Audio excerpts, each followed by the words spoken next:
Who are you? Who.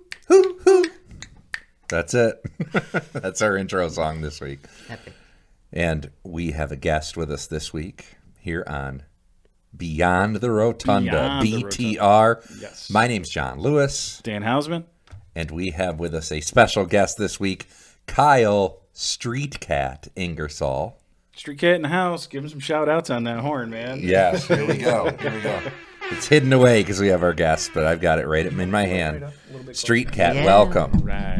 We love that name. You've had that name for a long time, that nickname. Yes, I have had that name ever since I was like a teenager, probably before, I got into any of the crazy music or anything like that. I just had a cat. His name was Streetcat. He was real cool. He actually wandered into HFO one day where my dad worked, downtown in Hornell, and my dad just brought him home, and from then on, he was Streetcat. He was my buddy. I believe the legend was he was born in a pool of gasoline. Correct? He was a junkyard cat born in a pool of gasoline. Yes. And yeah, I did find him frequently outside drinking little pools of gasoline and stuff. It was pretty weird. You're going to be a great guest today. I can't wait. This is awesome. We're really excited to have you here, man. So yeah, I'm excited to be here, guys. Thank you. When we were just prepping for you, I said, when I think of a street cat, I think more of Heathcliff. Do you know Heathcliff, the cartoon? I know it's a cartoon. I'm not exactly familiar with it. Yep. I just think of Heathcliff. Garfield was a house cat. Yeah. Heathcliff was the street cat equivalent. Yeah. I guess I'm a little backwards because I'm more of a house cat for sure. I'm more of a house cat than a street cat. Maybe we start calling you Garfield. Just call me Garfield, yeah. That's fun. Lasagna. Well, we're thrilled that you're here.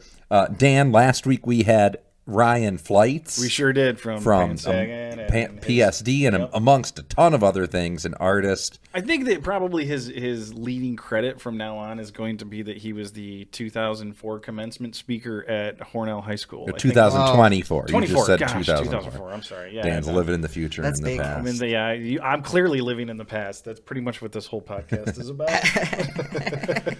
and I'm going to keep calling you Kyle and Streetcat. Oh, that's I knew fine. you when you were Kyle. You're from now the band St. Vith. Yes, you have your shirt on. I'm loving how you're promoting. We're going to get to that today. Shamelessly. We're going to get to that. But thank you again for Ryan for joining us last week. And Kyle, you mentioned HFO already. That may be where a lot of our viewers know you from. Yes. You were Bruce Ingersoll. You are Bruce Ingersoll's son. Yes. Forever. And you were the HFO boy Yes. in the commercials with a snare drum. Yeah. That's right. That was me. Yes. I don't get it as much anymore, but I used to get it every single day. Everybody would recognize me as that, yes. I think I said this last week, but you also have the same smile that you had from those commercials. You have a great smile. Thank you. Good to know. good to know that it hasn't changed. It's a real family tradition, that smile, Yeah. I think, man. Good, yeah. yes. You can trace that back. Yeah. But yeah, and let's see. One of the commercials, HFO, Hornell Furniture Outlet, HFO was the main, but there was buy the mattress, get the box spring free. I think that was the one that had the drums. Yeah, that had the drums. And that was just as famous, not infamous, yes. Famous, but around Hornell. But yes. I didn't have any drumming chops back then. I could not understand as a kid that they were going to add in audio. I was like, how is it going to sound good if I don't, what am I supposed to play? I've never played drums before. I don't know. I couldn't really understand it. You got Milli Vanilli, dude. I got Milli Vanilli real hard. And now you are a drummer, amongst everything other that I play things, is fake. It's all tracks. Are you still getting Milli Vanilli? Yep. So I remember having a conversation with your dad and telling him that the HFO song was, in my opinion, it was Friend of the Devil. Yeah, right? It is. Yep, it's just a descending major scale. Yeah, exactly. So I told him that. He was like, no. Yeah. No, it's not. Yes, it is. It absolutely was. It absolutely was, and it is. Hey, there's only 8 notes, right? It's also The Weight. Is it? Band. Wow, it's very similar to The Weight. There's a lot of songs like that, but yeah. He did a pretty simple thing, but the reason that he did it is because that is, all the notes are next to each other in the scale. It's called chromatic motion, and that's the catchiest thing to the human ear. If you listen to your radio songs, all the notes are together in the scale, and that's why they do that in advertising. I had no Simplicity. idea. Simplicity is the way to go if you want something to be catchy, I guess. Got a little music theory out of you on this one. Yeah, this is great. This is great. Didn't even know. And you're mentioning your dad, Bruce, he was a musician in his own right. Yes. A member of the famous local band, The Rogues. That's right, yeah. Back in the day. Many years, Yep. And that's where we would always hear. So when we were starting bands in the 90s, everybody say, oh, The Rogues, The Rogues. And they were also known for playing Main Street in Hornell, which was very rare. This was before Gus Macker. Right. The Rogues would be able to close off Main Street for events. Right That's in front awesome. of HFO, right? Yes, yes. Didn't even know that. Oh, yeah. It was That's huge. cool. It was huge. Yeah, so they that were a was huge awesome. draw. And then, like, the last band that he played many, many bands, but Meat Cutters Union, who's still out there kicking out. Let's Yeah. give them a shout out to the Meat Cutters Yeah. Union. What up, There we Meat go. Cutters Union? Sauce and the boys. And, Yeah. I know they've been plugging away for a long time. Yes. Yeah. Just continue to bring it to the community. And Doing really it the right appreciate way. One thing I will say about those guys, they play every benefit. Yeah, they do. They do. absolutely They give do. back. Like, they really, more than most, for Yeah. sure. Yep. Gotta give a big heart Yep. there, those guys. Let's Yeah, do big one heart. more. Yeah, one more. Meat Cutters Union, we out there. Kyle likes that. I like that. It's a classic hip hop sound. You know, I like that. So actually, I just saw, dude, this is crazy because we had this conversation with Kyle, or not with Kyle, with Ryan the other day about whoever invented that sound was like the most annoying person, right? So I went on this deep dive trying to figure out who invented the air horn sound. It comes back to this DJ from like Hot 105 or something in the city, and I literally watched this DJ on Sunday night. He DJ'd at the Burt Kreischer show at Darien Lake. He was the DJ for it. And this guy literally, so that sound goes back to a Bob Marley album. That's where he ripped it from. So Okay. it's like an old It's like a reggae sound. yeah, it's like a house, reggaeton maybe? Yeah, or that makes something, sense because you can hear that kind of stuff on dub records too. Right, and so that's like it. That's the, where it came. Its origins came from reggae records, really. I like that, and now we know, and it makes sense because it crossed over to being a hip hop sound, right? Right. And this dude's like the one he was trying to set himself apart from everybody else, so he would just His wail on signature, that thing all yes. the time. Yeah. Yeah, and I'll post his name here, and then in post production, I'll give you a link to the YouTube thing. I will check that out. Yeah, The it's something to- producer, something to Dan, think thank about, man. Yeah. And now, Kyle, we each have a story to share with you. Mine is that the Badgemen, the band I'm in, has been together for 20 years. And at one point, you had auditioned to be the drummer of the Badgemen. I did. And I think this was, maybe around 2007. Somewhere around there, yeah. Which I would have been 27 years old. And we had this young guy come in. And you said, well, yeah, I'm 17 or 18. And we were like, that won't be a problem. We can get you into the bars. Yeah. Great. And you did a great not too job. far And I away. remember this. It was 2007-ish. You did a great job. We loved you. And we're like, boy, we think we can get him in. But will it be weird to have a 17-year-old in the band with 27-year-olds? And I don't know if it was still then when you were there or you called me after and said, I do have to own up that I lied, and I'm actually only 13. Yeah, I don't know why I told the truth. Thinking about it now, I should have just kept lying. That seemed Great. got made that a little gig, money. 13 years old. I was 27 years old, right? So right now I'm 43. Are you about 30? Yep, I'm 29. Yeah, almost 30. Yeah. I love that. So that was, to this day, I still think of that. And you were the greatest kid. I mean, you were 13, you. right? Appreciate Which it. was like around the time I started wanting to be in bands too. But, Yeah. And we'll grow on with your musical career here. But Dan, what was your story? I mean, legit, in my early 20s, you were the only 13-year-old that I really genuinely wanted to hang out with all the time. Like, how can we get a Streetcat over here? So, I hosted that open mic for 9 years, every Monday night. That started in 2006 or 7, I think. 7? At Vinny's, right? No, I actually started at RBI.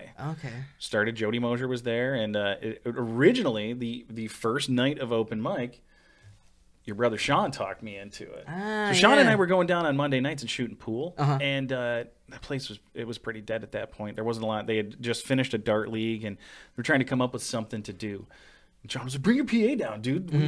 We were tired of pumping money into the jukebox. Yeah. So he's like, "Just bring your that makes PA sense. down. Play your own music. Do on Mondays, and then we'll hang out." And then I was like, "Well, how can we work this out?" So the whole deal started. It was John talked me into it. I called Steve Fuller also. And Fuller was in on the first few that we did, and we were working for a $25 bar tab and $25 cash. We were doing a 3.5-hour show for an equivalent of $50. $50. Competitive rates. Right. So it didn't that $25 bar tab didn't make it very far. So we had to keep going on, and that was where it started. But very early on, I mean, while we were still at RBI, I believe I have footage of you coming into RBI and playing, but I have a lot of footage of you. Once we found our home over at the Monday Night Music Lounge at Vinny's, you were a regular participant, and really like a lot of a lot that time period was really fruitful for young musicians in Hornell. Like a lot of bands were built just out of that open mic. I mean, like you guys, and well, you kind of did your own thing, but like if you look at the Stoneclad guys, kind of started coming through, Absolutely. and then I mean, Mac Williams was around, and we had Sam Olin from Tropical Cream coming through, and there was Cosmic House Kurt Band. was there a lot too. Kurt Johnson would come when through. He's in town. Yeah, we had Tony was there sometimes. some pretty incredible open mics, man. Yeah. Let's do some air horn on every one of these names, by the way, because they're all noteworthy in our. We're talking about open mic. Legends, yeah. Hit the wrong We're button talking there. about open mic. I have to talk about Ralph Berardi. Oh, Ralph. Because Ralph was A the staple. king. I mean, The he was there. legend. Like the last one that I did, and it was a 9-year show. I mean, that's a lot of Monday nights. And that last one, I got all emotional, and you know, it was like I knew it was coming to an end, and he was there for all of it, and it was, you know, it was kind of like a me and him thing there. We had a moment. It was nice, man. He was always such a huge supporter of everything we got going on. But yeah, man, you have been a huge supporter of everything I got going on too. Always, dude. Man. Mutual support here, right? Yes, Like, yes, absolutely. And Kyle, you were there at the open mics, and now I remember Quentin being at the open mics as well. And you guys are always sitting in with people, doing some other things, but he's kind of been one of your musical compadres, comrades this whole time. Yes, absolutely. Quentin's a good buddy, and he's like he's the best guitar player I could hope to jam with, and yeah, he just comes up with great stuff consistently. He doesn't necessarily talk as much as some people, but he really can speak with the guitar. Awesome. Yeah, he is Quentin out of Olix. this world. Quentin Olix, yeah. Yes. Yeah, he's out of this world, man. And he has been he just keeps getting better. Yeah. It's really, I mean, obviously he puts in a lot of time.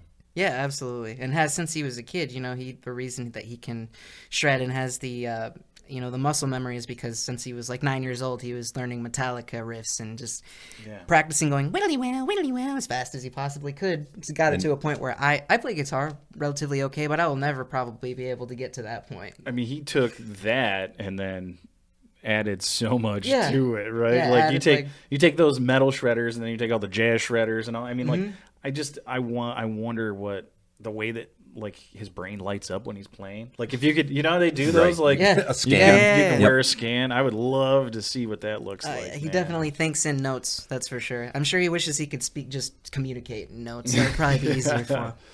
And he was in Acid Rain Dance with you. Yes, that's right. So originally Acid Rain Dance was me, Trevor Nilsson, who was also at the open mics a lot. Yeah, Trevor was around a lot. And it was just me and Trevor. And we had gotten a gig opening for the Cosmic House Band, right? The Cosmic House Band was going to play at Alex's in Alfred, another classic local spot. And we, a week before the gig, decided, let's be a band and let's go do this gig. But we don't have, it's just the two of us. We don't have a guitar player. I was like, I want to be the guitar player. I want to play the guitar in the band. So they used to have metal shows over at Illusions, which Ryan Blights owns now, right? Oh, right. What is it called now? The Yeah, Warehouse, right. Yeah. So it used to be a nightclub called Illusions, and they used to have metal shows. So Trevor and I were hanging out, walking by this place. And we saw Quentin and his brother outside of Illusions, right? And Quentin was taking in the metal show. And, you know, keep in mind, I was like, I want to be the guitar player. I'm going to be the guitar guy. Trevor all of a sudden is just like, hey, Quentin, you want to be in a band with us, dude? You want to play the guitar? I'm like, wait, what the heck, man? I thought I was going to be the... But that turned out to be a really, really, really, really, really good decision. And we put the little show together that was half an hour, 45 minutes, and probably not very good, and then just never really looked back. Yeah. Great. Yes. And awesome. From what I'm remembering, too, Acid Rain Dance was original music, heavy from the get-go. Yeah. We just played our own songs. We thought it was like a good idea or whatever to have like a jazz-type band. But we were really inspired by Kurt Johnson's band, though, too, who's still around, the Moho Collective. Right. They were great. able to take a song and like have it be instrumental, but still have it feel vocal because there's a melody being played. So we tried to take that idea. Another big inspiration was the band called Five Style, 5IVE space style. They were a sub-pop instrumental rock band from the 90s, late 90s, early 2000s. That was a big influence. So those two bands were like, all right, we want to do that. We did that for a while. We found out it's good to have a singer in the band, basically. Yeah. It's Right. not a terrible idea. It's easier to get gigs, right? Yeah, it's much easier to tends get gigs. Yeah. Yep. So, and that was still with Acid Rain Dance? That was all with Acid Rain Dance, Okay, yeah. great. And then a change. There was a change from there to now St. Vith. And I believe that went from one to the other. Pretty much, Unless, okay. Yep. And now tell us about St. Vith, where you are today, what you guys are up to. So St. Vith is kind of like a indie rock band that jams a bit. You know, maybe not quite a jam band, maybe not quite an indie rock band, but something in between. We've been playing all over the Twin Tiers and getting into Pennsylvania and going up into the Adirondacks. We're going to play in Burlington, Vermont soon. So we're trying to get more on the road and everything like that. And we do play majority original music. We play like maybe one cover once in a while. Okay.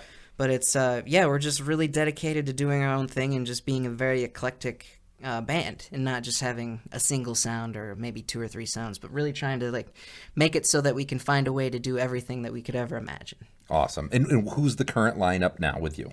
So the original lineup included Oliver Berto, singer, bass player, and Jordan Seeger, singer, keyboardist. Those guys are from Jamestown. And they've been playing. Yeah, that makes so much sense to me now. Okay, cool. Oh, that was my next question, dude. Where are they from? No, it was just like, how does everybody in Jamestown love you guys? My wife's family's from Jamestown, right? And it's like the herd. You guys have a following in that side of the state. Like they did a lot of volunteering for many years at the Blue Heron. Yeah, so that makes sense. Those two know just about every local music person, every single one in the area. I'm like, sure we know people. Who was that? They're like, oh, we know this guy for 19 years, you know? Yeah, cool. yeah. That makes so much sense to me now. That was my next question. Like, how did you find a home in Jamestown? But that makes sense. Cool. Well, basically, they had a trio. Alex Devereaux, our good buddy, Still Love Devereaux. He was the original drummer. Oliver's uncle owns a brewery in Hammondsport called Brewery of Broken Dreams. Oh, yeah, I've been there. Okay, Great. yes. Yep. Oliver's uncle owns that place. Oliver's uncle offered Oliver a job there. Oliver said, hey, I'm going to go move out to the Finger Lakes and work at this brewery. Jordan and Alex said, let's go. All right? Cool. So flash forward basically to Acid Rain Dance having a small-time residency on Tuesday nights at Patty's, where Milhouse was doing his open mic. And one day we got a message from a band called St. Vith, and they were like, hey, can we come play at that thing? Nice. And we did, and the vibe was adversarial.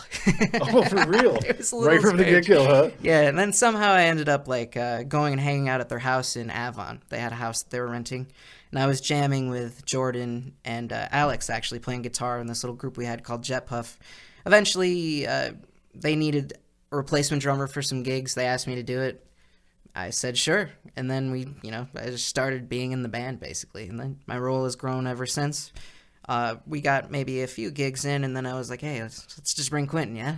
Right, great. It's kind of Not too many people are going to turn that down. No. Quentin will show up. All right. And he was available and willing. Yes. Yeah. Yes, because Trevor he'd moved out to the West Coast with his family. Yep. So we weren't doing Acid Rain Dance at the moment. Quentin and I were just kind of puttering around, trying to figure out how to be a band that sings and stuff like that. And so we just kind of lucked into the St. Vith thing, and it's all just grown from there. You guys really gelled. I mean, those dudes are super active in recording, and I know that you are too. Yes. I mean, like we absolutely. You mentioned you had a session before you came over here today. Yeah. So you're doing production and recording at Lionsville now? Yeah. So I'm the engineer over at Lionsville. There's a nice studio upstairs. Beautiful studio. Let me include a picture in here. Yeah. We do all sorts of things like multi-tracking, or if you just want to do vocals, or if you want to do a live session like a band, we do that kind of stuff all the time. We just had in a group called the. Never mind. Cut that part out. They just had a group in there. A memorable group. They were like a grass group, like a. Oh, cool. So like banjo and guitar. Nice. And we've done other things like, full bands, full rock bands, rappers, reggaeton, everything. Great. There's that much happening right here in Hornell. Yeah, well, it's not necessarily all people from Hornell, but just the entire surrounding area will flock to Hornell because we have the only studio. I say it all the time, right? If you're complaining but there's nothing to do around here, you are hanging out with the wrong people. Yes. Yeah, you're not looking hard enough. Man, you are definitely not even trying, for sure. Yeah, but as soon as these sidewalks are done, I think it's just going to be great. People are going to be flocking all over Main Street. One side already looks pretty good. Moving and grooving. Yes, it does. Yeah. It does. So with St. Vith, you guys have played some pretty impressive gigs too. I know you were doing like was it Lincoln Hill Farms? Was that last year? Yeah, we were a couple years ago. We were doing a couple opening slots. We were playing with a rapper named Felix Free. We were like his backing band, so we ended up opening for This is kind of a strange pairing, but Dave Reynolds from Dave Matthews Band. Is that his name? Tim Reynolds. Tim Reynolds, yeah. right. Sorry, You Tim opened Reynolds. for Timmy? We opened for Timmy. It was just Dude. Tim, like a solo acoustic instrumental set, right? And they had a rap band open. That was interesting. And then we opened for Matisyahu. Oh, wow. Which makes the pairing makes a little more sense to me. Yep. But And that was at very Lincoln cool. Hill Farms? Yes. Yep. Awesome. And we've done a couple things there, like St. Vith opened for. Do you guys know Aaron Lip from? Yeah. Dude, do we Yep. know Aaron Lip? Okay, so my God. we did Aaron Lip had a band called Cabin Killers, and they were doing a reunion. He asked us to open that time, and then we did another Sunday Fun Day type thing there. So yeah, a bunch of gigs up there and a bunch of other places and stuff like that. Just got through the Estival Festival, if you guys are familiar with just that. got through that, huh? That was really fun. Lots of people. Very, very nice. Looked like a killer party. lineup, man. It Yeah, was. You There guys was- on the same night? Was it High Pines with you guys? And High Pines played out in the woods after we finished. We were like the midnight band. High Pines started at like 2. Nice. Something Wow. like that. Did you just do a gig with Well Worn Boot too? You got one coming up with them? Or? I think we have one planned for October with Well Worn Boot. I saw They it told on a us bill to- that was like Boot and High Oh no, Pines we also. did play. Yes, we played at a place called Tattoo Palooza. It was, Oh, it's yeah, that was Tattoo it. Fest, and Okay. that was the first time that I have seen in person the magic that is known as Well Worn Boot. I definitely boots. felt like I had ingested something that I had not Wow. ingested in a while. You know, It's an Definitely make sure you ethereal check 'em out. feeling. Yeah. Yes. Yes.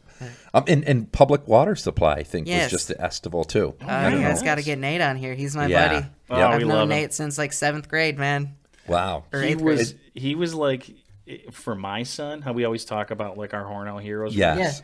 He was the dude. He was the dude. Well, He he's was still the dude. guy. I was just listening to him play Yeah, live the he other was day. That the man's dude. got like like a horn for a voice. You know. Yeah. He's got a powerful and precise voice. Yeah, he's an impressive dude. And what's the age difference between you and Nate?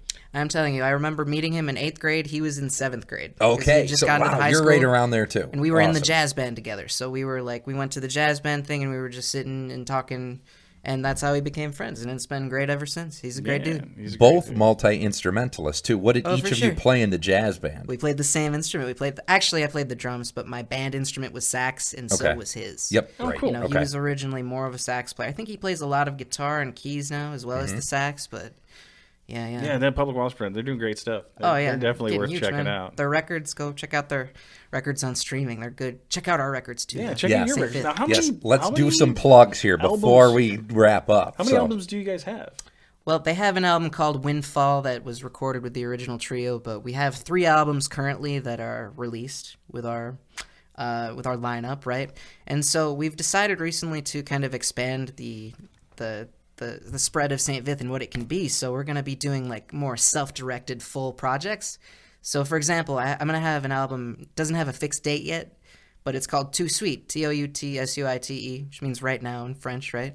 And the album is like my own self-directed kind of album. So I made all the songs, I sing all the songs, but we got everybody in the band to record on all the songs, Oh, right? cool, man. So we'll be doing some more Your stuff own like Bob that. Weir Ace project, right? Exactly, but the thing that I think the mistake that the Grateful Dead made is that they didn't just release it all as the Dead, right? Right. So many classic Dead songs weren't released on a Dead album because they got on the solo album. So if we just call everything St. Vith, we all get to make our own kind of music, and we get more albums on streaming. So I have one coming. I know Oliver's pretty much almost finished with a similar type of project, and then the ultimate plan is to release 5 individual albums on one day. 1 group album, Wow. and then 4. Like Kiss, right? But more intense, right? Dude, that's super ambitious. That's great. Yeah, so That's that's really our ambitious. loftiest goal. But So we where does your band record? we have a studio at Oliver's house in Naples. So that's where we've done most of our last 2 albums, right? Naked Dreams and Point of View, the 2024 and 23 albums respectively. And then the previous year or so we had recorded an album called Meta at a place called Windfall Recording in Hammondsport. Our good buddy Ben Ridley, he owns that place, and he's the best. He's like our wise mentor, right? Shout out Ben. Ben Hit is him the with best, the horn, man. man. Hit him with the horn. Everybody, if you Hit him want to with the record horn. something, you don't want to do it in town, check out Windfall in Hammondsport, because it is legit a $1 million recording studio. Wow. Wow. Ben had a studio called Boneyard in Detroit back when they were recording on tape and everything, all up through the 90s, and he made a lot of money there and put it all back into his dream studio. I mean, that's it's sonically fantastic. treated and everything. Some of the wood panels are are modeled after those, the stealth fighter pilot things from the, Wow. The planes with the crazy shape. Yeah. Look almost like a bird. Yeah. Well, they were all modeled after birds, I think. Yeah, it was right. they had science. Like a bird with its wings crooked or something like that. Anyway. Yeah, we did have to ask real quick. I know John had mentioned before we got here that his mom wanted to know how your mother was doing. Yeah, my mom worked with your mom at Cornell at the Gardens, yes. Sophie. Well, she's doing great. My sister's getting married, and they just all went on a big bachelorette party for the weekend last weekend, and they had a good time. Great, and I my love mom it. Congrats kept to up with Brittany. all the younger women. Yep. That's what I hear. She With was Brittany she and was all the doing great. girls. Yes, she Great. was Not keeping yeah, right we up. know Brittany too Yes, from Brittany's high a school. That's local great. legend. Yeah. Now she's doing she's like a rehab clinician, right? So she helps people with their addictions. Great. Oh, great Man, work. it's some admirable Awesome. work right there. Yeah. We could use it around here for sure. Yep. Awesome. And so, okay, we've plugged that the albums are coming out, but where can we see you, knowing that we're probably going to drop this episode at the beginning of July? So what do you have coming up where people can actually go out and see St. Vith or you? Yeah, so for St. Vith, the next 3 shows we have, I'll just do those. We're going to be 628. It's a little late, but, we're at Keg and Barrel. Cool. And then July 12th, we're going to be at Bent Run in Warren, PA, so a little bit of touring if you're out in the PA area. Great. And then July 13th, we're going to be at Noble Shepherd in Bloomfield, and we have like a monthly show there. That's like the acoustic show. I kind of play on like a suitcase style kit where the bass drum is a suitcase, vintage suitcase, and it's acoustic and quiet and indoors. It's fun. People really seem to dig it. Awesome. And then for my own, I'm going to be doing solo Streetcat gigs coming up. Got a couple on the books. We got July 7th at the Flying Squirrel in Rochester. Nice. And then July 26th at Drumroll in Geneseo. Drumroll, sushi, and stage. So what can people expect out of the Streetcat gigs? Well, it's like something between a band and a DJ, I guess. I use a lot of electronics and programming to make the sounds. And then I sing over stuff. I sing songs. This is all kind of built together, composed together, and I manipulate vocal effects through like a pedal board and stuff like that. Play synthesizer solos. There may be some members of St. Vith on the stage with me. You might see somebody like Jordan Seeger. You might see somebody like Quentin Olix. Cool. But it's predominantly a one-man show. It's something that scales, so I can do it by myself, or I can have friends, basically. Oh, I love it, dude. Yeah, it's I love it too. Really cool, man. Appreciate it, guys. Thank you. Boy. Well, thank you. Thanks for Absolutely. joining man, us. really appreciate you being Absolutely, here. man. Yeah, It's this has been been really fun. This is dope. I'm like, what you guys are boy, I feel like we've learned a lot today, which I'm very happy. I didn't know I'm we like were going to a get little into music pumped up. theory like Yeah, that. yeah. I'm pretty blown away, man. Yeah, I just have to be that person that everywhere I go, hey, I know more than you. Yeah, right. And I learned real about condescending. I learned about the original Streetcat name too, Yes, which I love. yes. So to all the Streetcats out there, we've been hanging with Kyle Streetcat Ingersoll, John Lewis, Dan Hausman, Milhouse, JLew, J. Crew, because I've been BTR. rowing lately. BTR, Yes. Beyond the Rotunda. My friend Justin made up that J. Crew. That's a good joke. Yeah, give him credit. but he's funny. John Justin has a rowing Cornelius. machine. He has a rowing machine. Yes, I might have to go do that when I get. I hit the wrong button. You hear that? Oh yeah, we got a heartbeat going. This will play us out. Good night, everyone. You guys thank are you the so best. much. Thank you, homies. Thank you. Yes. I can't stop it. Cool, dude. Buy one, get one free. Buy one, get one free. Buy one, get one free. They got 'em at HFO. Buy one, get one free. Buy one, get one free. Buy one, get one free. They got 'em at HFO. Lane at HFO.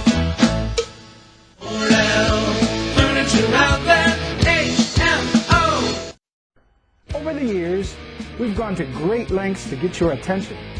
Bigger, smaller, younger, older, kids, you name it, we've done it. Why? So you would know that HFO is a fun family furniture store. Whether you've got kids, dogs, a husband, whatever, we've got the absolute best prices on your family's furniture. So we just want to say thank you for shopping at HFO.